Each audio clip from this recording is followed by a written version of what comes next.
How's everyone doing? Today is Tuesday, May 2nd, 2023.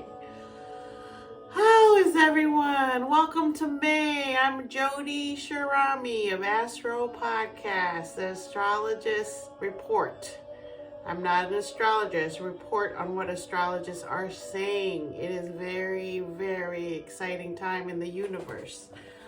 The big news of this week is that Pluto went to sleep yesterday, went retrograde in Aquarius at 0 degrees. So Aquarius takes forever to move around, 20 years, and it's going to be in Aquarius. It was in Capricorn for 18 years, and now it's going to go into Aquarius starting 2024 till 2042. So right now it's doing a reconnaissance mission to see what Aquarius needs to get done when it moves in there. And it's been there for maybe 3 weeks, and now it's retrograding, and it's going to nap in Aquarius and move back into Capricorn starting June 11th. And then it will fully wake up on October 10th, 2023, and start to take care of its business again in Capricorn that it's not finished yet with, right? Like another bank collapse next week. These are the things that Pluto has been making sure sound for us since it hasn't been here since 1775, I believe, back when America became a country. This is America's Pluto return. It takes about 250 years for Pluto to move around the sun. So America is having a big day in terms of America's chart is what's being studied now, and how things are already starting to manifest for America being born July 4th, right? And in July 17th of this year, the North Node and the South Node are going to change into Aries and Libra.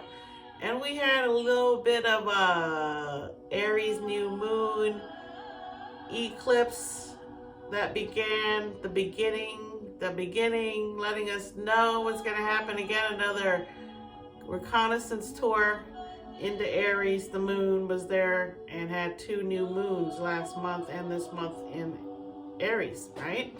So May, needless to say, compared to April, is even more, everything, more.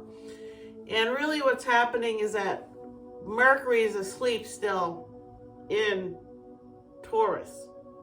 And the sun has just moved into Taurus. Jupiter is getting ready to move into Taurus. When Jupiter moves in, Mercury's going to move out. The sun's going to move out. And then Uranus will be there still for a couple more years in Taurus with Jupiter there, starting in the middle of May for another year. Taurus and Jupiter would be Taurus would be hosting Jupiter and Uranus together for the rest of the time when it moves in there. So I'm confused. Everyone's confused. What's going on? Since Pluto went to sleep yesterday, I felt like a rock was just sitting right here. I really had no motivation yesterday to do anything, literally nothing. And it's been going on since Mercury went to sleep for me, which I've been talking about, especially last week when I didn't come on live. I did a video. Last week I was just really in my feels. And now with Pluto active in Aquarius, my opposite sign of Leo Sun, I'm definitely feeling tired again. So for me, being a Leo with the Sun in Taurus is a great thing for me. And it's getting ready to move to Gemini. That's also a great thing for me. But a lot of the planets that really affect me are Mercury and Mars, because they're really prominent in my chart. So Mars being in Cancer has also been great for my emotional outlook, because my emotions are ruled by water. But basically, I have been meditating, listening and reading to any astrology report I can get my hands on. I've been following more astrologers on YouTube. I've been working on my screenplay. I've got some poetry going, hoping I'll get published for those. So there's all kinds of things going on, and it's a great time to work on all those things. But the outside world is also changing, is also affecting your personal life. So all these changes are huge, and most people that are in touch can handle the pressure a little bit better, but it's not easy either way, even if you know about it. And for some people who don't care, they just go with the flow. It's going to be a good time for them. Go with the flow. And going with the flow is in my DNA. Virgo rising, Pisces moon. So my family also has a lot of those mutable signs. So we're plugging along. We're making our plans.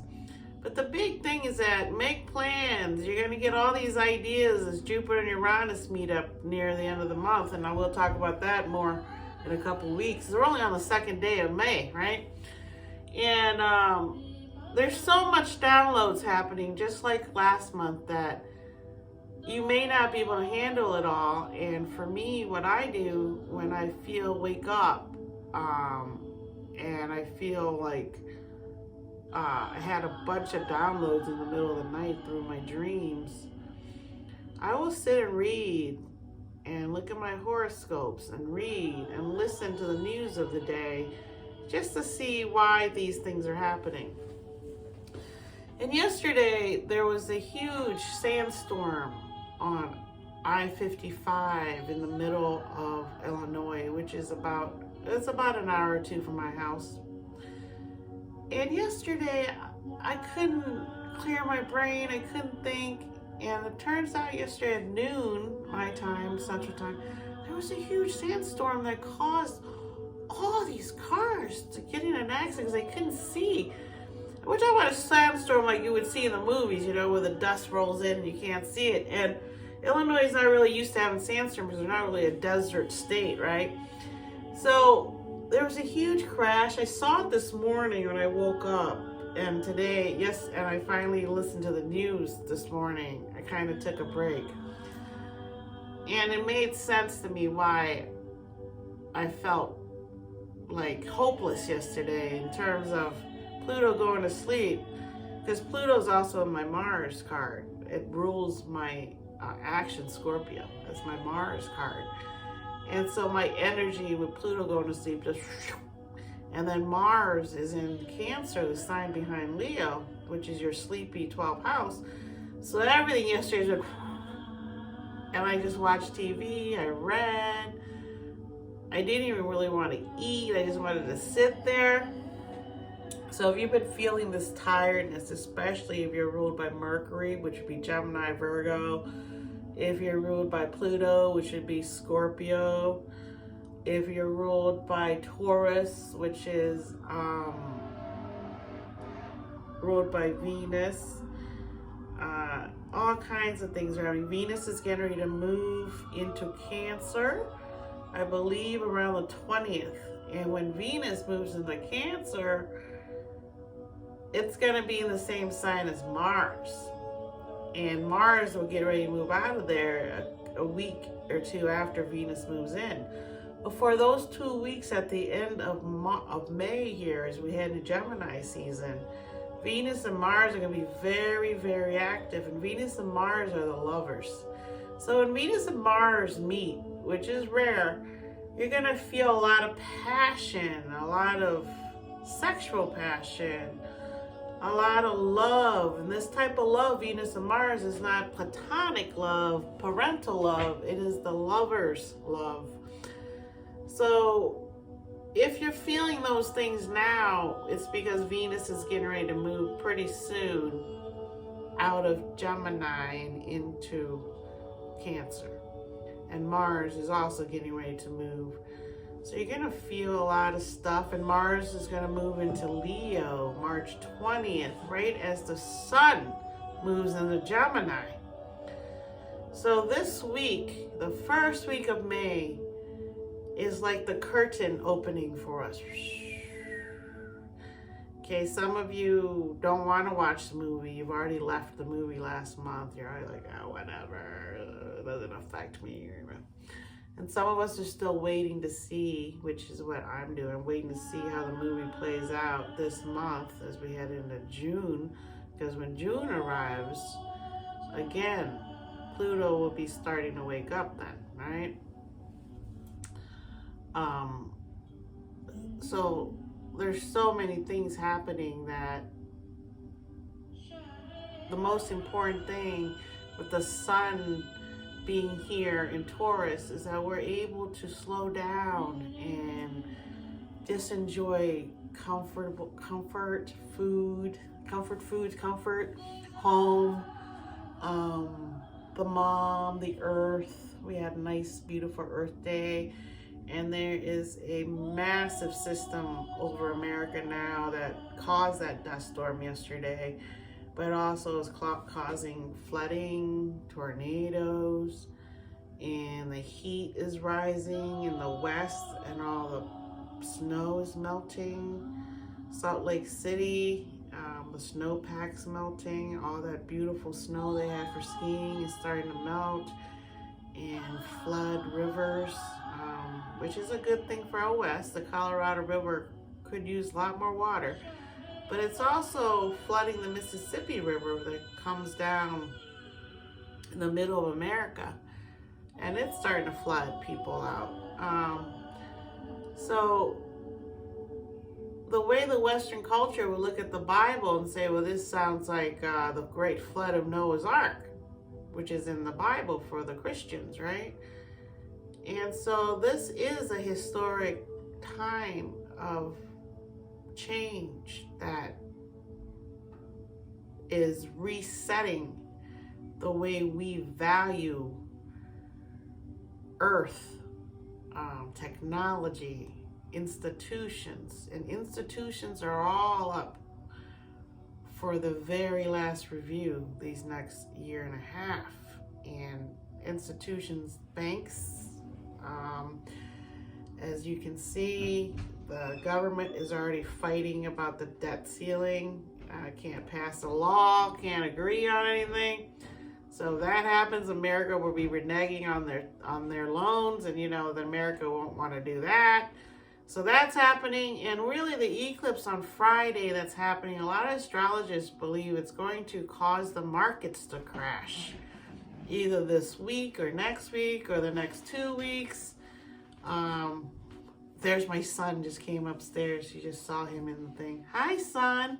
Just got done with his finals. But the government is really having problems, as we already know. America's already had 2 or 3 failed banks, as Pluto just came in the year for just a second into Aquarius. Now it's moving back, and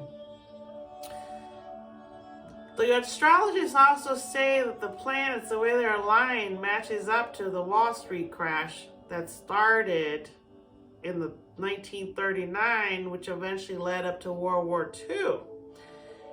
So this is why the banking world is important, because as banks collapse, there's going to be people that are bankrupt, big, huge corporations, right? And so what do? What do they want? They want to make more things. So war jumpstarts that, making ammunition, making uniforms, making food, all these things that happened in World War I, World War II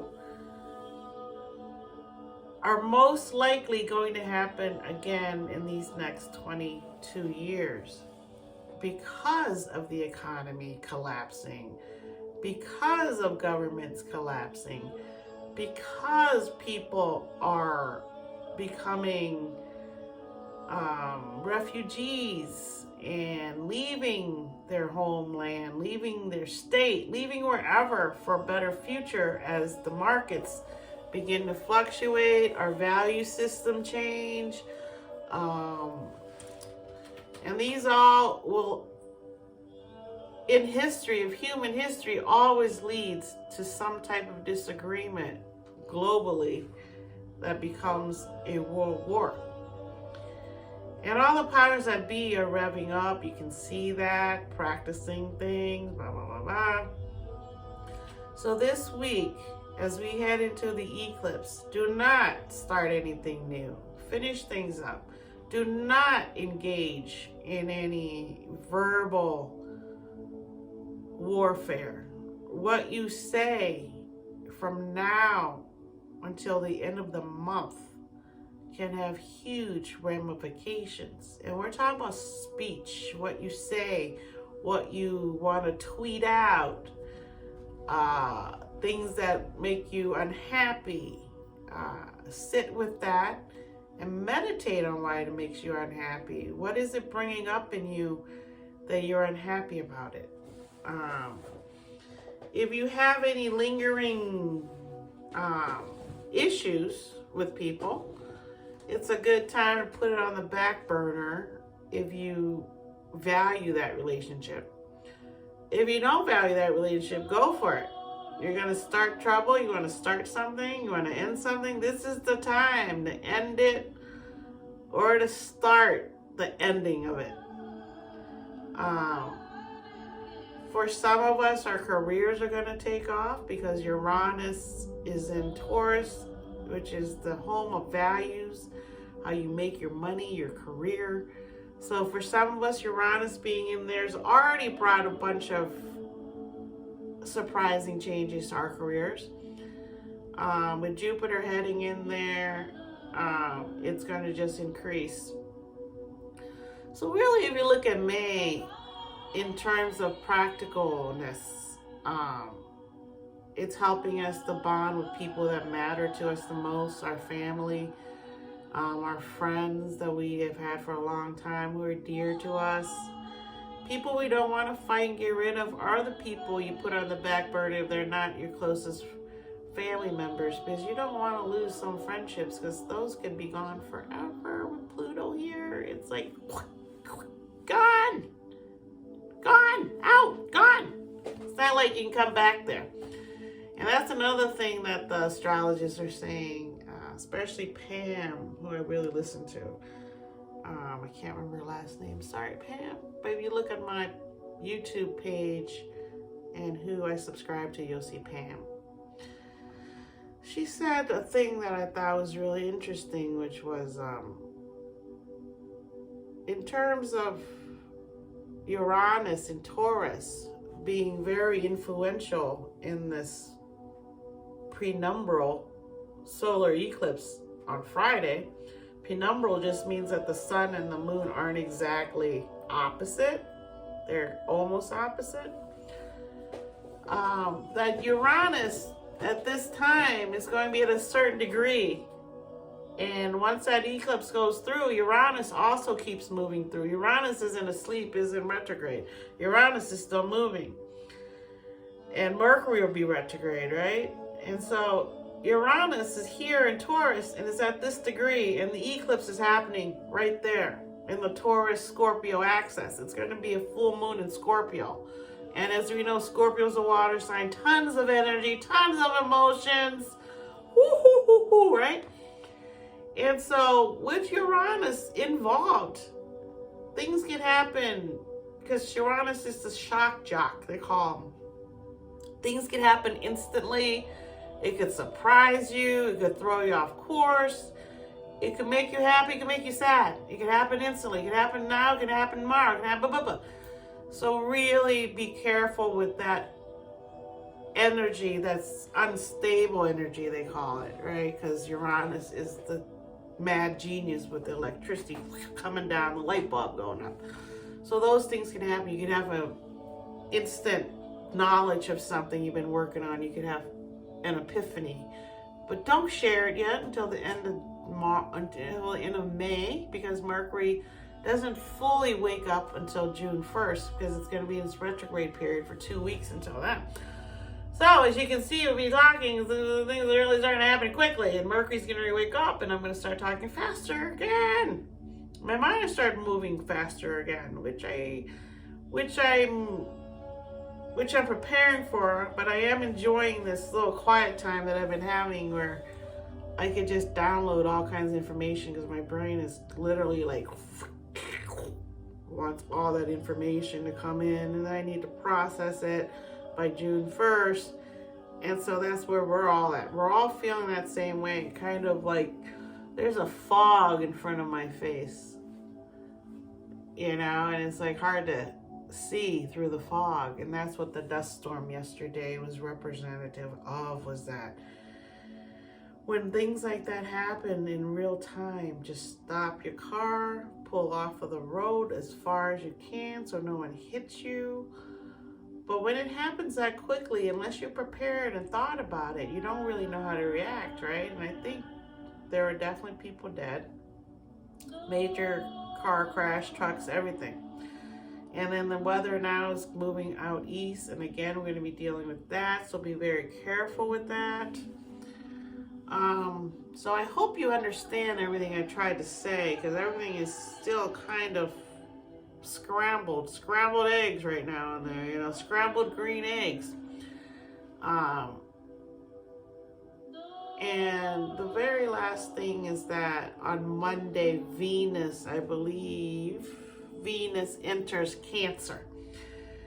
So that would be nice, since Venus has been in Gemini, and that's an air sign. We've been mentally valuing certain things in our brain and our communication. We were nicer when we were communicating, but also detached, because it's an air sign. Now Venus is going to go into Cancer. And Cancer is the home of the moon and the mother. So Venus moves in right in time for Mother's Day, for us to enjoy babies and appreciating our moms on May 14th. So that would be a nice thing to happen.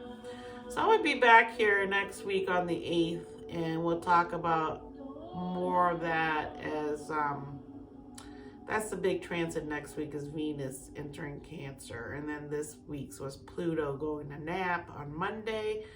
And this Friday, the solar penumbral solar eclipse in Scorpio. And the last thing about the eclipse I want to say is that this is the last eclipse full moon in Scorpio.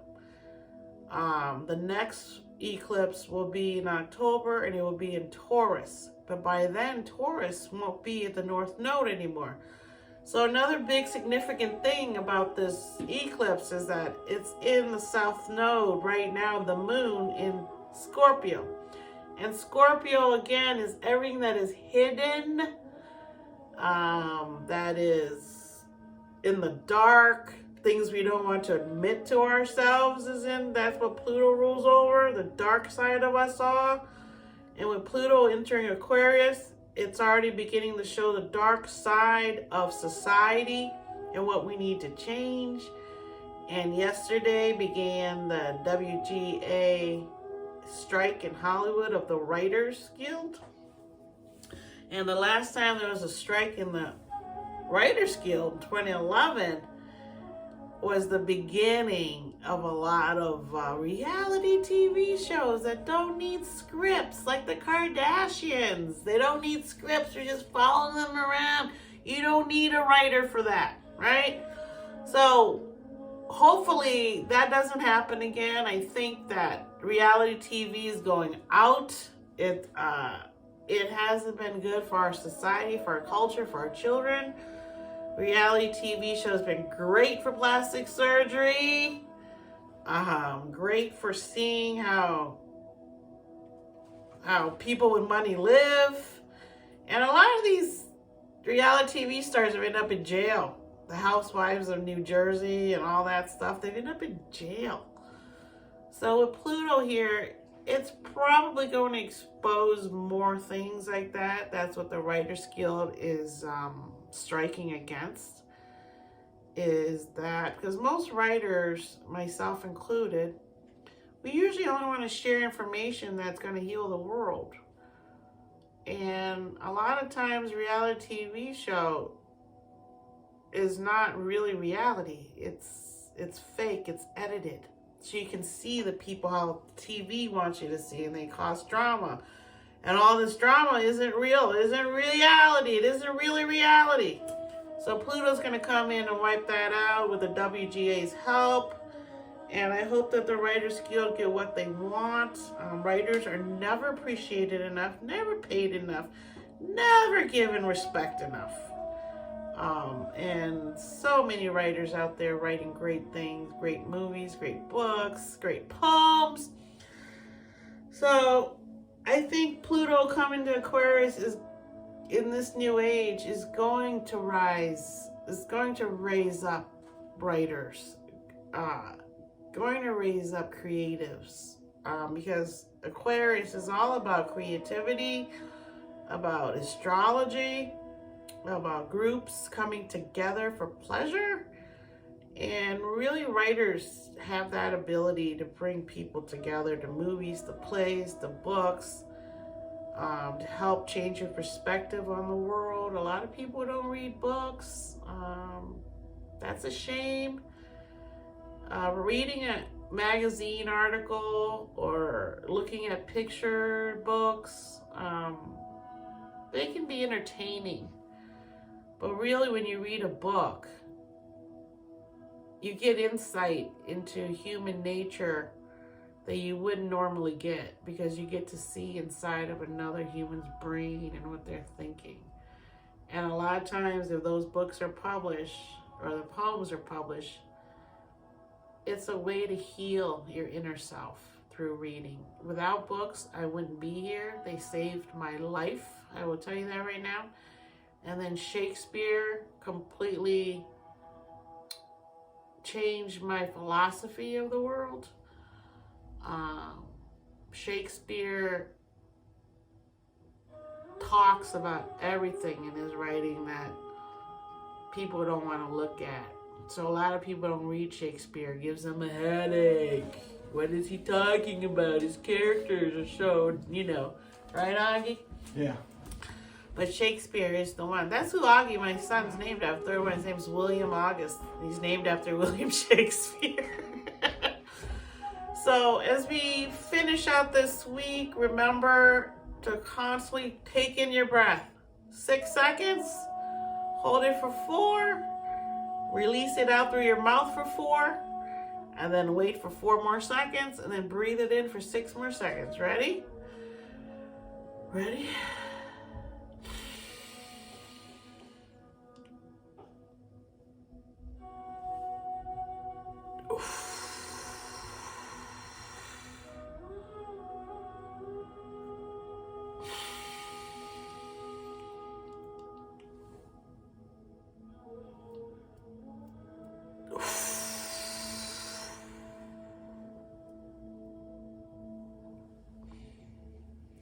Excuse me for spitting.